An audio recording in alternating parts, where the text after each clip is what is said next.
District Nankana صاحب سے bureau chief محمد احسان وڑائچ کی تفصیلات کے مطابق ضلع ننکانہ صاحب میں دریاؤں، ندی نالوں اور نہروں میں نہاتے، تیراکی اور کشتی رانی پر دفعہ 144 نافذ۔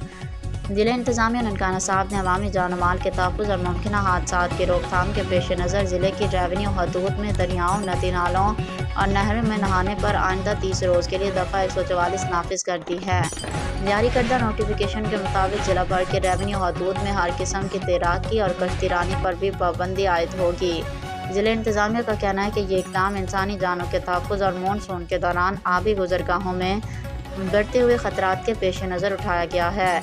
انتظامیہ نے شہریوں سے اپیل کی ہے کہ وہ اپنی اور اپنے اہل خانہ کی حفاظت کو یقینی بنائیں گے، پابندیوں پر مکمل عمل درآمد کریں اور بچوں کو نہروں، دریاؤں اور دیگر آبی مقامات کے قریب جانے سے گریز کروائیں۔